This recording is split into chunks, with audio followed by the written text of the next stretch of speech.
Welcome back, guys, to another Clash Royale video, and today we're going to be taking a look at the witch who received a significant 17% damage buff in today's update. Now here's the deck I'm using. Let's go ahead and take a look at some replays and then finish off with a live battle.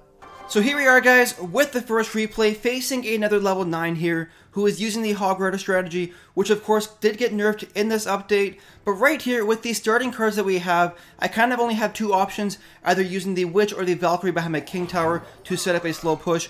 And I choose to use the Witch to give her more time to spawn out some more skeletons in this push. So as soon as she makes her way closer to that bridge, I'm going to go ahead and use the Valkyrie up front to support her. And he tries to go on the right hand side with a Hog Rider, but of course I do have the cannon down to take it out. And he drops down the lightning spell to take out my Valkyrie as well as the Witch, which is actually a pretty smart decision on his part, because the lightning spell only costs 6 elixir and the Valkyrie Witch combo costed me 9. So his 6 elixir card countered my 9 elixir push, so a pretty smart decision on his part right there.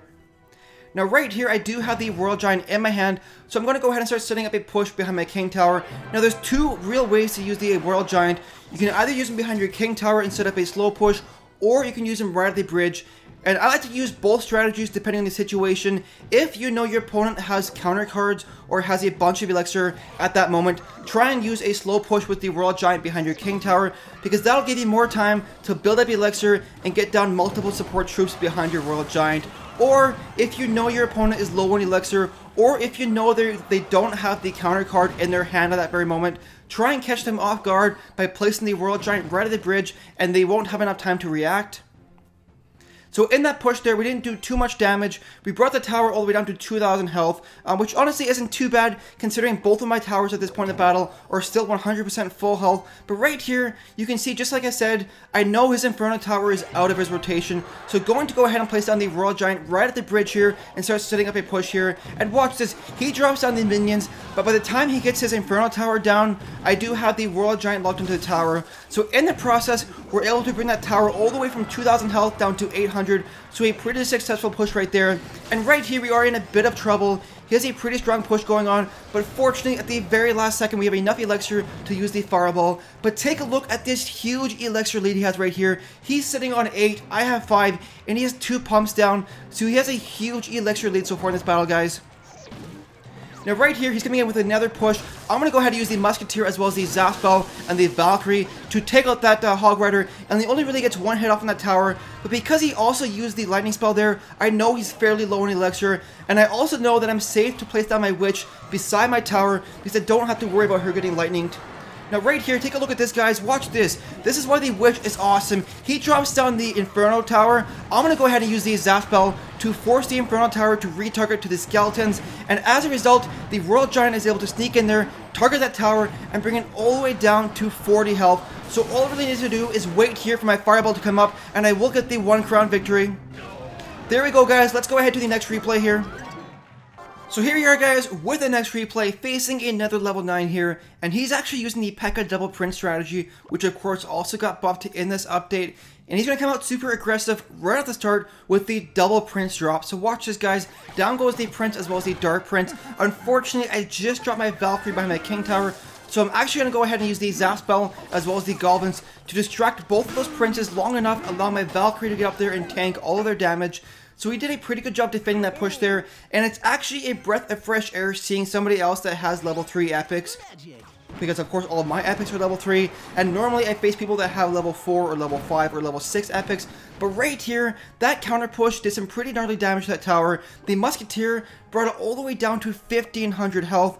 Now right here, right before the Wizard locks onto my tower, I'm going to go ahead and use the Royal Giant to soak up all that damage and allow my Crown Tower to take him out. And then right here, take a look at this, the Witch going down and these skeletons distracting that Inferno Tower, allowing the Royal Giant to take it out. So take a look at all this damage we're about to do to this tower. He drops the arrows out of desperation to take out all of those skeletons, and then he drops down the Dark Prince to finish off my Witch. But in the process, the Royal Giant Witch combo was able to give me the 1 crown lead so far in this battle, and there's still a minute and 45 seconds left to go. So right here, the Valkyrie taking that Dark Prince damage. Unfortunately, the Royal Giant is a bit too close, meaning the splash damage from the Dark Prince damages both my Valkyrie as well as the Royal Giant. But in the process, we were able to bring the King Tower all the way down to 3100 health. Now I'm actually going to start setting up a push on the right hand lane here. Even though the King Tower is fairly low, there's still less health in the tower on the right hand side than there is in the King Tower. So down goes the Royal Giant behind my King Tower, setting up a slow push on the right hand side. And watch this, he drops down the P.E.K.K.A way in the back. And of course the Witch is a very strong counter to the P.E.K.K.A, guys. So down goes the Witch behind my tower, spawning out some skeletons. And hopefully those skeletons go in front of the Royal Giant and protect him. I'm going to go ahead and use the Fireball to hopefully take out that Wizard. But unfortunately, at the very last second before the Wizard died, he did get one hit off on the skeletons, taking them all out and allowing the P.E.K.K.A to lock onto my Royal Giant. But in the process, the Royal Giant was able to bring that tower all the way down to 1600 health. And take a look at this Witch Valkyrie Musketeer combo, taking care of both those princes and then going back on another counter push. And down goes a second Witch right here, guys. Take a look at this. The P.E.K.K.A is distracted by all those skeletons. Down goes the P.E.K.K.A, and I still have a Witch and a Musketeer. Now the Wizard does clear them all out, but in the process, with that damage buff, the Witch brings the Wizard all the way down to pretty much 1 health. So all I have to do is get the Musketeer down in the back, get one shot off, and take out that Wizard. Now with 15 seconds left in this battle, all I really have to do is defend. Take a look at this, both of my towers are pretty much full health, and 10 seconds left in this battle. So this was a pretty successful use of this deck, guys. So here we go, guys, 4 seconds left, giving me the 1 crown victory. Let's go ahead and do a live battle here. So here we go, guys. We have a level 10 opponent, so not too bad. It could be worse. Let's see here. Let's go ahead and use the Witch way in the back behind the King Tower here. And start setting up a slow push behind this Witch. Down goes the Witch right there. And I actually feel like the Witch might be a decent strategy now, since of course the P.E.K.K.A Prince strategy got buffed.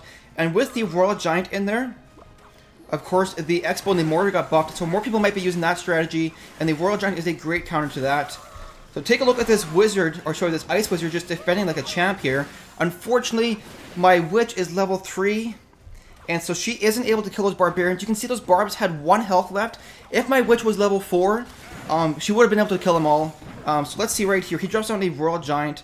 Let's go ahead and use a Royal Giant of our own, right here. Hopefully get some damage into that tower. Fire Spit's going down on his end. Let's go ahead and fireball this right here.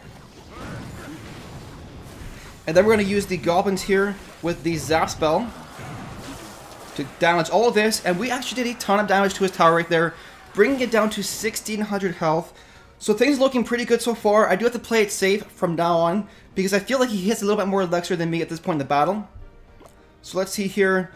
We're going to start setting up another push with the Witch way in the back here. Now he does have the Barbarians in his deck, so what I have to do is set up a push with the Valkyrie in front of the Royal Giant, and then of course the Witch behind, and hopefully by doing that we can take out the Barbarians fairly quickly. So I might not actually have enough elixir for that push right here. Royal Giant going down. Let's get the Fireball ready then for the inevitable Barbarians that probably gonna go down here. There we go. Come on, Fireball, go down in time. Witch, let's use them Goblins here. And then we're going to get this Zap spell ready to kill these minions. There we go, Zap spell going down. The Witch is still alive, and his tower is all the way down to 872 health. We're not going to go ahead and support that Witch with anything yet. And we're going to start setting up another push right here. He just placed down his cannon, which is perfect, because by the time that push makes his way to the tower, or to the bridge, that the cannon should be fairly low. Go ahead and use this Valkyrie right here and get this Fireball ready for the inevitable Barbarian drop right here. So down goes the Fireball. His Fireball is strong enough to kill my Witch in 1 hit. That's kind of unfortunate. Let's use this with this. I don't know why I used that Musketeer. I really should have went ahead and used the cannon. So we might actually lose this battle right here, guys. We're going to Fireball this tower just because there's 14 seconds left.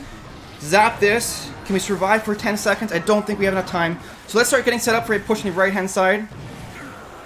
Unfortunately, that one misplay, guys, that one misplay right at the end there by dropping the Valkyrie or the Musketeer instead of that cannon did probably cost me this battle. I had everything going for me earlier on, but of course, when you are in Legendary Arena facing higher levels, the smallest little mistakes can cost you the battle. Let's Fireball all this, take care of all this stuff, use the Musketeer here. and then use the goblins to take care of this ice wizard. Of course, that musketeer was placed in a bad position because I really wanted to go ahead and support the right-hand lane. Let's get ready here for this. Drop this down. And let's go ahead. Of course, that fireball taking out my witch does not help at all. And that cannon drop was terrible. So let's see here. Oh, we can use the goblins there. The Royal Giant, our tower is down to 200 health. One more hit, 29 health. And there we go. He finishes us off. I feel like if my witch was level 4 or level 5, we would have had a much better chance. Because of course, by tournament standards, a level 3 witch equals level 8 commons. And he had level 10 commons. So there's a bit of a disadvantage there. And also, as soon as I made that mistake by dropping the musketeer instead of the cannon, I really got flustered. And from there on then, I was making a ton of terrible plays. Mistake after mistake. And that really did cost me the battle. But I think the first half of the battle was perfect. And it was a great display of how strong the Royal Giant Witch combo can be. But anyways, guys, that's going to do it for today's video. I really hope you enjoyed it. If you did, don't forget to like and subscribe. Thank you so much for watching, guys, and we'll see you in the next video.